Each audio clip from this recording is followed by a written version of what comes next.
You're listening to the Business Talk podcast. I'm your host Deepak. We are delighted to welcome Dr. Alireza Keshavarz, Assistant Professor of Marketing at the Maynooth University Business School, as our distinguished guest on today's podcast. Dr. Alireza earned his PhD in Management Sciences, especially in marketing, from HEC Paris. His research focuses on strategic marketing, Salesforce management, and marketing MB+TT.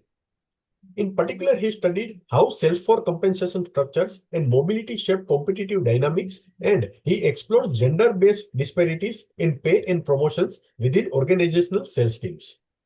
Dr. Kesavarz's work has been presented at leading academic conferences such as AMA, EMAC, Marketing Science, and SMS, and published in top journals including the Journal of Academy of Marketing Science and the Journal of Business Research. He teaches courses in sales management, marketing, marketing analytics, business analytics, and marketing research across undergraduate, postgraduate, and MBA programs.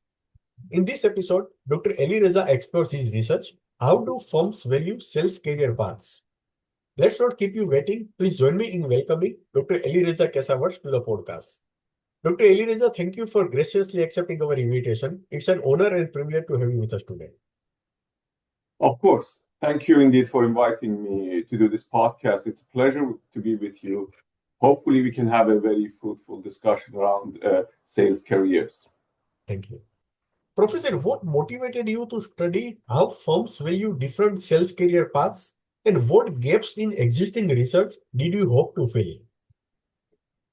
Yeah, so I just quickly tell you something about the sales career. I mean, given the economy, which country you are, give or take, you have at least 10% of the workforce working in sales jobs. So you're off the bat dealing with a huge number of workers in an economy.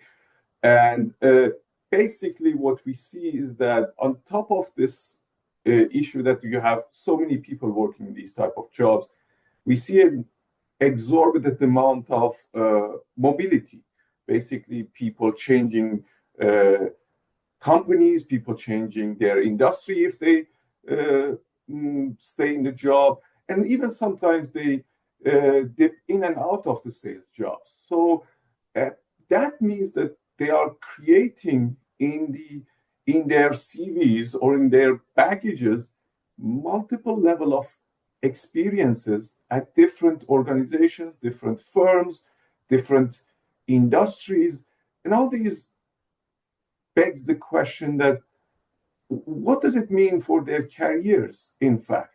Which of these transitions are valued?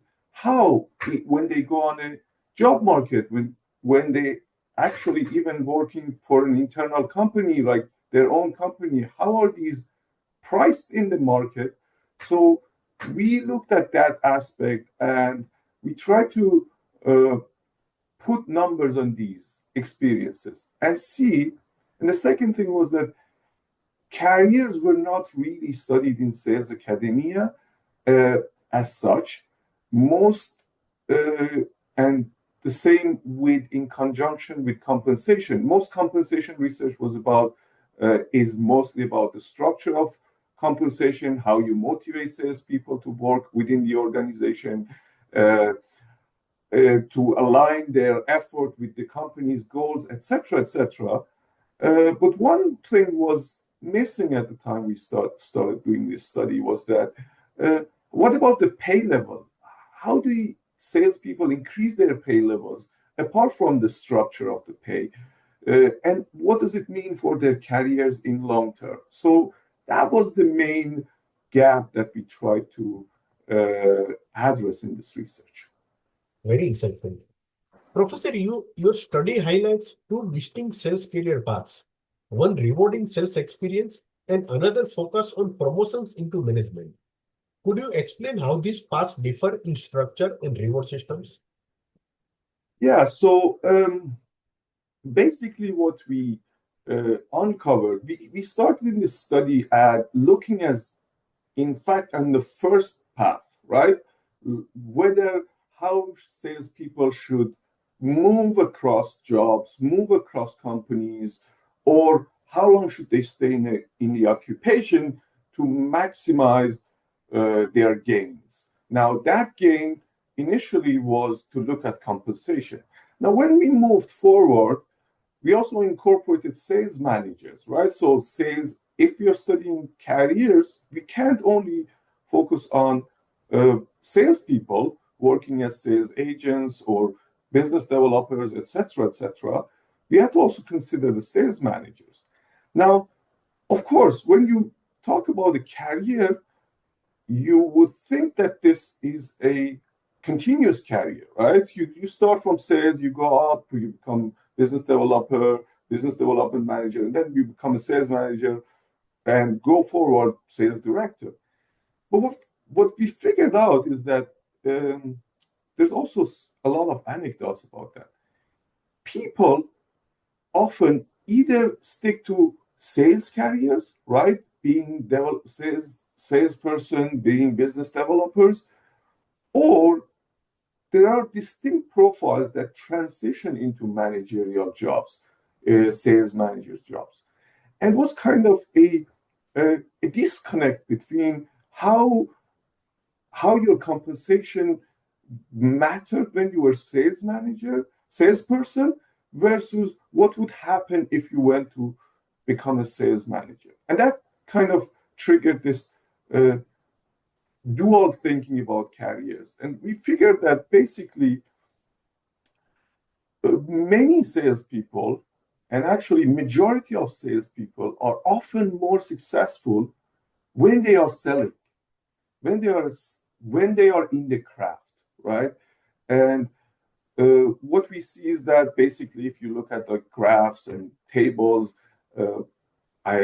if I may summarize, is that if you're working in a company, you have to stay certain years, 3.1 in the job, in the company. And beyond that, you're basically saturating the knowledge and experiences you gain from the company. So you are not really adding to your knowledge and skills because of staying in a company. Now, the same roughly applies for industry, around 3 years again, and the same applies for occupation, around 3 years, and beyond which you are not really adding to the valuation you will get for this experience. However, the valuation you get, yes, the timeline is similar, around 2.9 to 3.4 for salespeople, but the valuation that they would get is much higher for sales occupation experience. So, and the second tier is firm experience, and the third tier is basically industry experience. And actually, this industry experience, with our more recent studies, we have seen that it's kind of even diminishing further.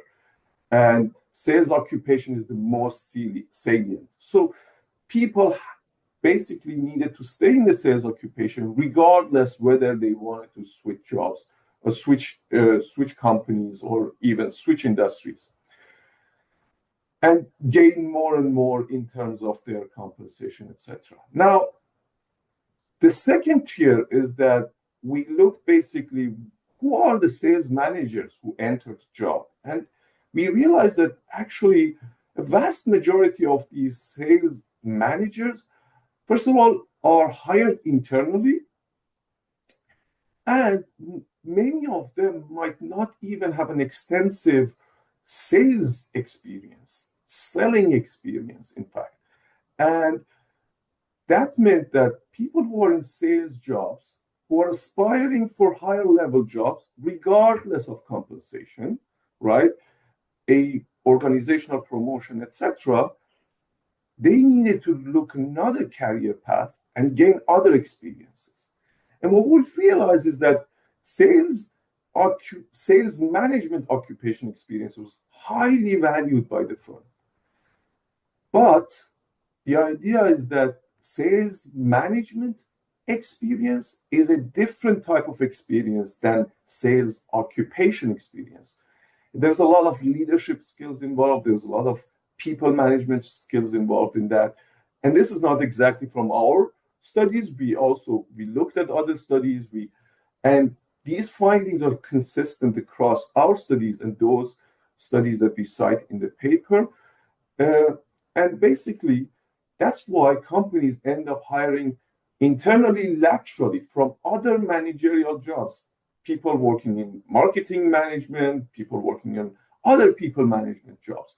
And those people tend to stay longer in the sales management job and tend to be more successful in that. So that is basically two career paths that we envisage for salespeople within this paper. Professor, you found that firms place greater value on sales managers' experience than on salespeople's. What explains this multiplier effect and how might firms consciously or unconsciously reinforce it? So now the idea of a manager's impact in the firm basically is a simple concept that a sales manager is managing multiple salespeople, right? And that means their performance, if it's higher than the other sales managers, is lower, it's going to be affecting their salespeople downstream, right? One good call about territory, hiring, or enablement can shift 10 reps outcome at once. That's why you can often see steeper pay growth with managerial experience. In our study, you can see that.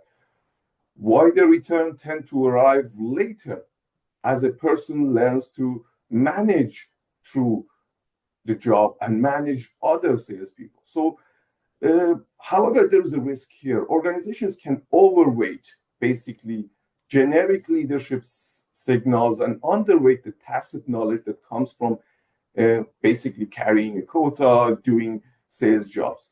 So once the pattern takes hold, it reinforces itself, right? Senior leaders who were promoted for broad management signal or experiences tend to look for the same signals in those they promote, right? So they exacerbate the trend that they were hired based on. So, and that might, over several generations of hiring, might basically hollow the sales knowledge within the managerial team. So, yes, we say people management is important, it's highly valued by the firms, but it shouldn't really hollow out the sales knowledge within the managerial team of salespeople. So, and based off, this is not our study, this is more recent studies and other similar studies. Now, a lot of the salespeople who get promoted to managerial jobs that are successful, so a lot of them might not be successful. The ones who get promoted from sales jobs and their experiences are valued and they become manager and they're successful, some of them keep on selling, keep on being motivated by the act, by the craft of selling, while at the same time start managing and coaching other people. So it's a hybrid type of job that becomes more successful for people who are sales jobs, sales rep jobs and experiences. So that's basically how we view different type of experiences at the salespeople and sales management job. Professor, the study suggests that sales experience is fungible across industries and firms. How can sales professionals leverage this transferability to advance their career strategically?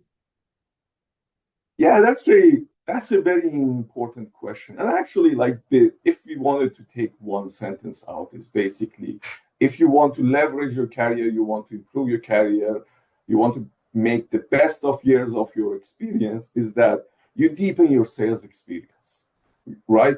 You deepen your sales knowledge. Yes, you hear this maybe from people who are trying to get a better job, trying to get a better compensation, that say, oh, I work for this brand or that brand, or I work for this company or that company. Now, having that signal is not bad, but if you are moving across industries, in fact, that signal might not work as strongly. So it's better to translate your story into a language of problem, the language of buyers or deal complexity. For example, say, I help the CFO to de-risk multi-year contract with a structured pilot, with a value that we reviewed, we generated value, rather than I sold for company X in sector Y. So yes, again, that might help if the company is an extremely well reputed and it gives you stronger brand signal. But your career in long run is important as you are a salesman, you are a salesperson. Bring evidence that travels, win rates on complex opportunities, cycle time reductions, expansion from a single plant to multi-site, the number of stakeholders you typically brought on consensus, and those stories that are not specific to a firm and they're not specific to an industry. It travels with you, becomes part of your DNA as a sales carrierist. So that signals you operate above firm jargon. When candidates present themselves in this way, we see fewer discounts applied to a change of industry or faster recovery of earning after any move across firms. Yeah. Professor, interestingly, most newly promoted sales managers have no sales experience. What does this tell us about how organizations perceive leadership potential versus sales expertise? Yeah, so basically what we observe in our study is that mostly sales managers are staffed roles internally, right? Roughly 3 out of 4 or slightly below that are strikingly about 2 out of 3 of those new managers come laterally from non-sales managerial functions. And they often arrive with higher starting pay despite thinner sales or industry experience, tenure, right? So to lure these people, you see, if you're promoting someone from a lower tier job to a higher tier job, the promotion itself has some level of attraction. But when you are laterally transferring, there has to be some other trigger. You can't just, there's no promotion or there is a lower amount of promotion. So they basically arrive with higher pay.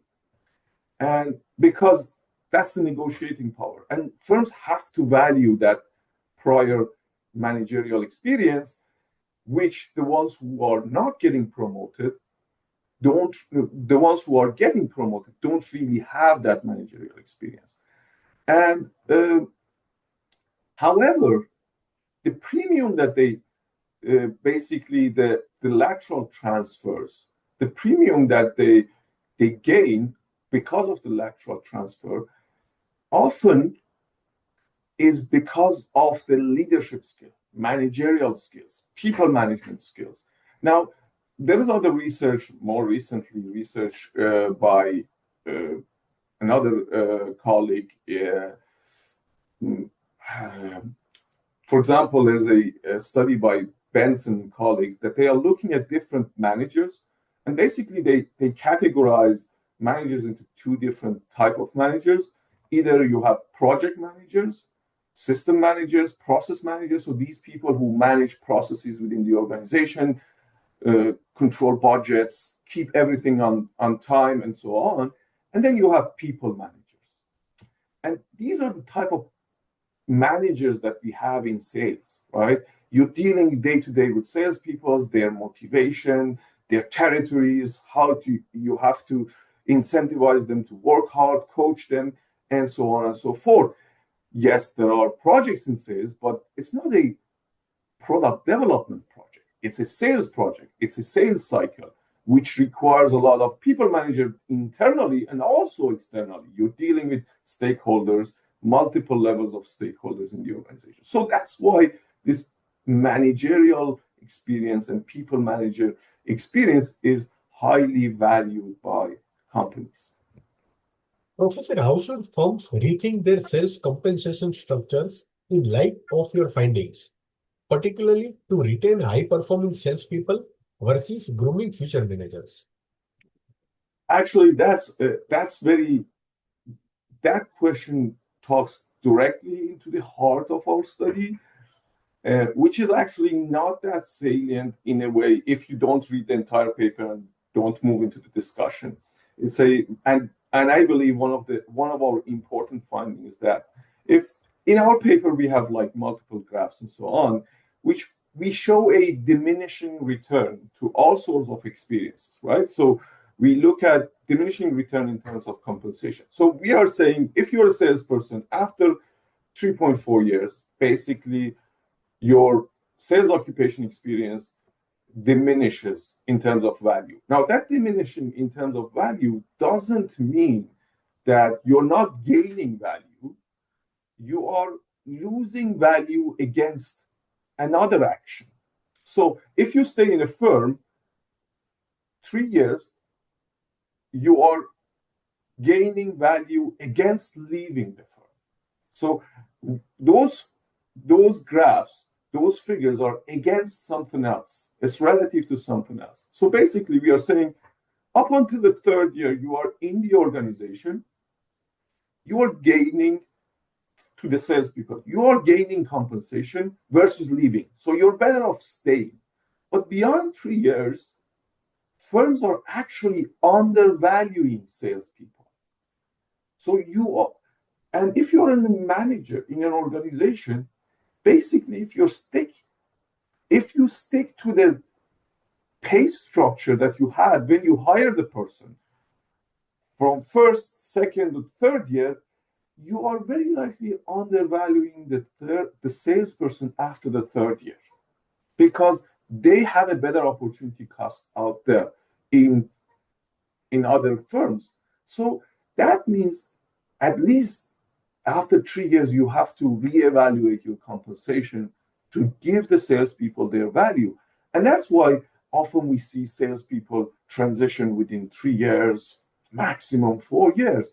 So to keep your salespeople, you have to value them accordingly, not because they are in your organization, you can keep them. And that means that you have to really look at the market and see what is the market offering and try to match at least that, maybe even top that, because you lose this salesperson. There's a lot of cost in hiring. There's a lot of cost in training the new salesperson. The salesperson needs 3 to 6 months to get onboarded, to start delivering to their full potential. So that's how we envisage that sales organizations should rethink. And that's the same for sales managers, right? If you're a sales director, you have to similarly look at the compensation and the structure of your compensation after a few years for your sales managers, because they have multiplier effect. Okay, your salesperson leaves, you might be able to replace them easier. It's not that easy, but easier with and onboard them 3 to 6 months, but sales manager is much more difficult. So if you're a sales director, you have to keep close eye on the compensation of your sales managers. Professor, over 22 years of data, what patterns did you observe in how sales talent moves between firms and roles?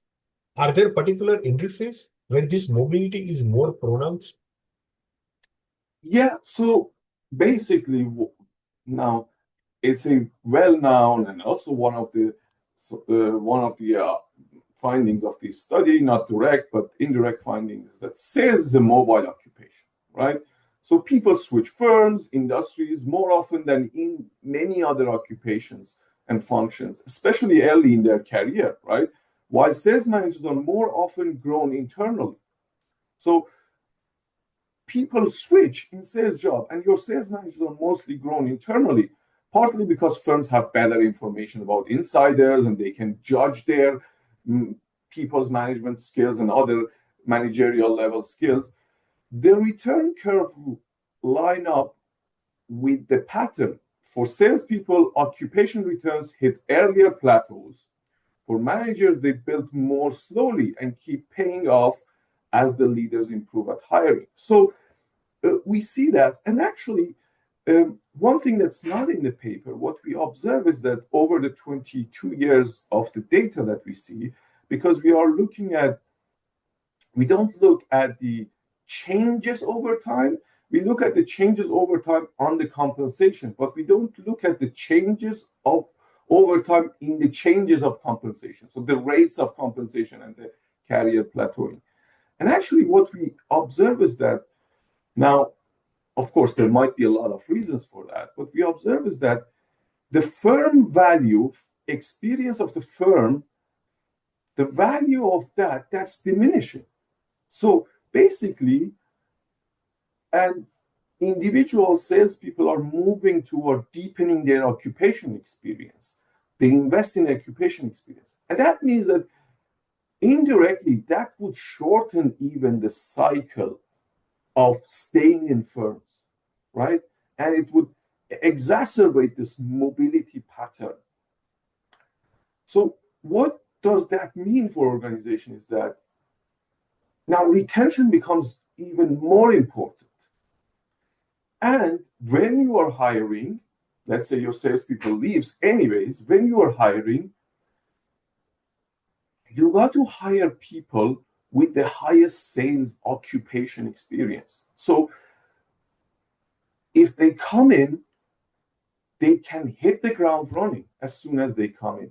So that's kind of some of the patterns we observed that are not really, there was no space in the paper to include that, and it was not main contributions, but that's part of it. And internally, if you want to breed sales managers, you have to be able to retain them for longer and let them develop their people management or train their people management skills and sales management skills that would help you to have a talent pipeline for managerial jobs. In terms of industries, actually, the same thing is happening when we said about the firm experience. We are actually seeing the value of industry experience is also declining over time. And that means that we will see a lot of cross-industry mobility, right? So cross-industry mobility is not really industry specific. You see, recently I was doing an interview for another research that I was doing, and persons was working for a dairy company. And at that time when I was interviewing, later on when I saw his LinkedIn profile, and I realized that he's actually working for some sort of a SaaS company now, right? And you see, it's kind of bizarre you can transition from dairy to SaaS, but that's the power of sales occupation experience. Now, in a more technical jobs, sales jobs, very complex products, that tends to be less, right? So you can, if you have a complex cloud system that you are selling to organizations, if you have a complex medical device and so on, yes, that technical knowledge is very important. It's not easy to gain.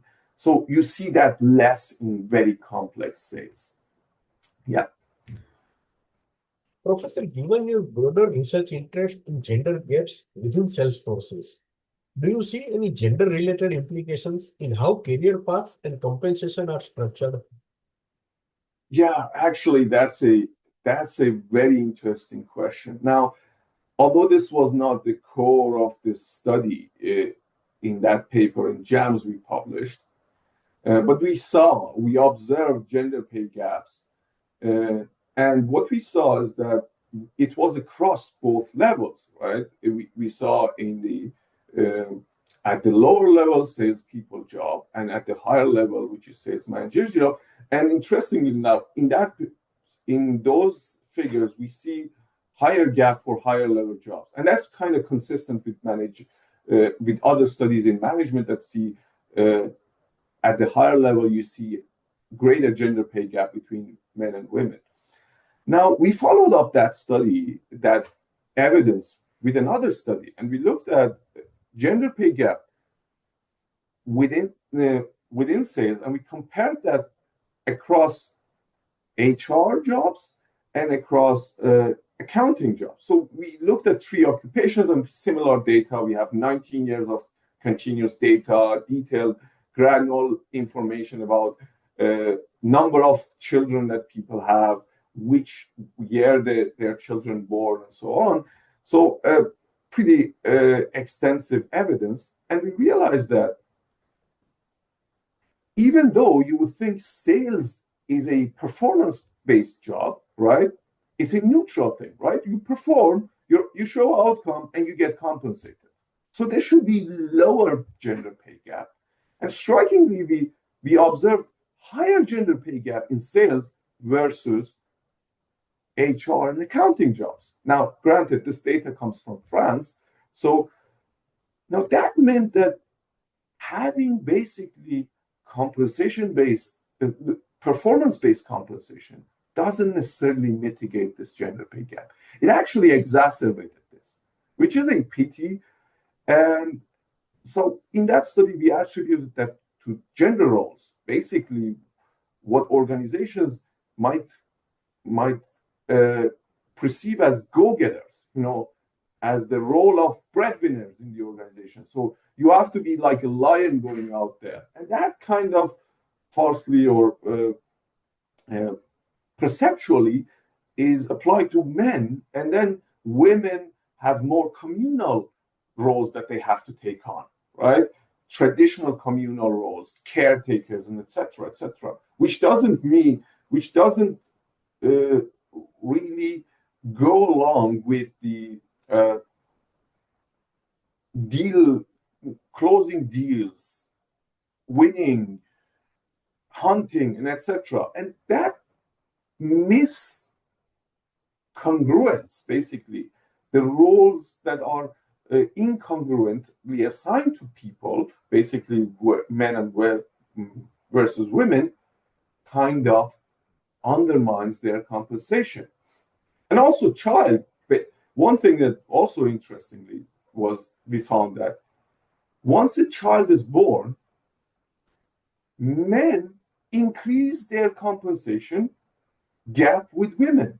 Basically, a child has a negative effect on compensation of women and a positive effect on compensation of men. So it's a double jeopardy for women in terms of the gap. Not only they lose some level of compensation, and I understand, probably I can conjecture why the organizations would value that, but men even earn higher, which is one of the findings that we have in that gender. And in terms of career trajectories, now we looked at remedies for that. We thought maybe if women invest equally or more on their sales occupation, they would be rewarded equally, or they would close this gap.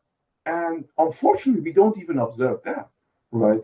So the increase in compensation with sales occupation experience for men is sharper. Now, granted, after 3-4 years, it declines sharper, but still stays above the curve for women. The curve for women increases with lower plateau and lower rate, and then it plateaus at the same time and then decreases, but it always stays below the curve for men. So that's kind of, we need to rethink about some level of compensating women versus men in organization, not and shouldn't really probably base on the outcome that they are providing. They are providing other values in the organizations.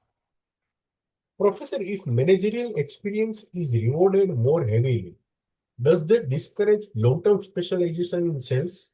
And how might firms better balance expertise with leadership progression? They can, right? Especially when the only visible route to higher pay in terms of promotion is a title. And then you lose a great seller, or you gain a manager who may not want to live in hiring, coaching, or those matters, right? So and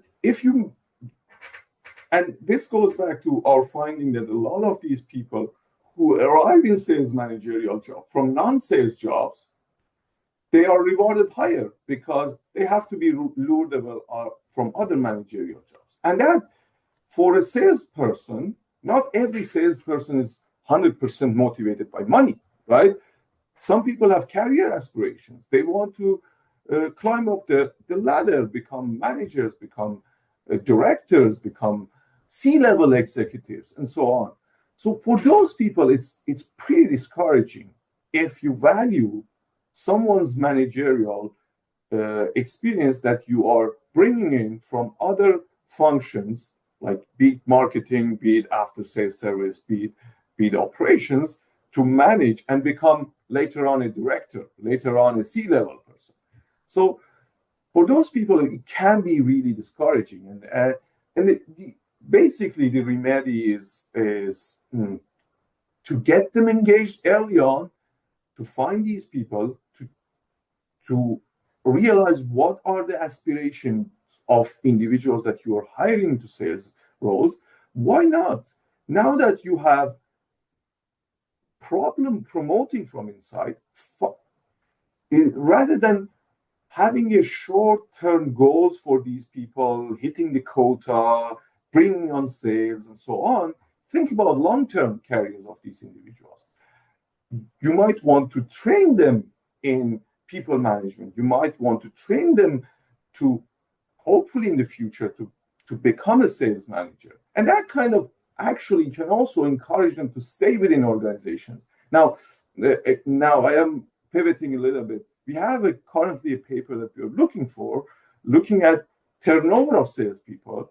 And one of the factors that we found that mitigates some of these turnover is actually promotion opportunity in the organizations.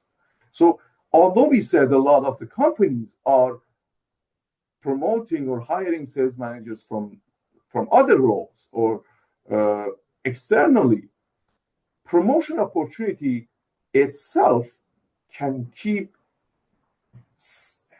help you to keep some of your high performers within the organization. And that study actually looks specifically on the high performers. So a lot of the high performers might not 100% be basically motivated by income, by compensation. A lot of them also look for career progression. So that's kind of our takeaway for that.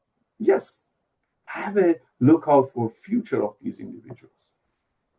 Professor, I would like to conclude this episode with one last question. With automation, CRM analytics, and AI reshaping sales functions, how do you see the valuation of sales career paths evolving in the next decade? That's a $1 million question, right? So it is not an easy answer to give. And actually, the research on AI with relation to the sales is in infancies, and the environment is constantly changing. The AIs that are available, the agents and etc., they are constantly changing themselves. But basically now this is going to be conjecture based on our readings and experiences and past research that is being done. Over the next decade, basically, I expect that the market to place a higher premium on the parts of selling that technology can't easily automate. Yeah. In our work, the experience that travels across firms and industries is the craft of selling itself, right? So problem framing with a buyer, multi-stakeholder orchestrating, managing risk perceptions, and expanding value after the first deal. Automation, CRM analytics, and AI will take more of the admin work, some of the pattern recognition of the table, but not these issues, right? So when you are problem framing with a buyer or multi-stakeholder orchestrating, it's a long-term process. You get involved with a lot of different people. You have to bring in a lot of demands and negotiate with different actors, stakeholders outside the organization, in buyer firm, sometimes other organizations that are party to the deal, and your internal organizations, your managers, to gain resources, Now, AI is going to take a lot of the burden off when it comes to administrating these things, when it comes to organizing your job, but it's not going to do that for you. It's not going to orchestrate your stakeholder activities to you. It's not going to manage risk perception. You have to create a risk perception, manage risk perception for your customers. That shift will make remaining human work more visible, actually, and more valuable. So it's not going to phase out salespeople. It's going to help salespeople to work smarter. Now, but that is a challenge. Are you going to be able to leverage that and work smarter? So if you are not, someone else will. So that's how I envisage sales jobs going to change. So you have to get familiar with this. If you're writing a proposal, AI will help you to do it in a fraction of time that you used to, but you still have to go and negotiate that proposal. So yeah, the environment is constantly changing. The landscape is going to evolve. But I don't feel like for high-performing salespeople who are engaged in complex sales and etc. would change much. So that's my take. Thank you, Dr. Alireza, for sharing these fascinating insights on how firms value sales career paths. Your research shared slides on the often overlooked dynamics between sales experience, managerial progression, and compensation, revealing how organizations reward talent and expertise in very different ways. For our listeners, this conversation reminds us that sales careers are far more linear. They evolve across roles, industries, and firms, reflecting both strategic mobility and the value of specialized experience. I'm Deepak, and we'll be back soon with more conversations exploring the ideas shaping business research and practice. Thank you once again, Dr. Alireza, for joining us and sharing your valuable insights from your research with our audience. Thank you so much. Thank you very much. My pleasure.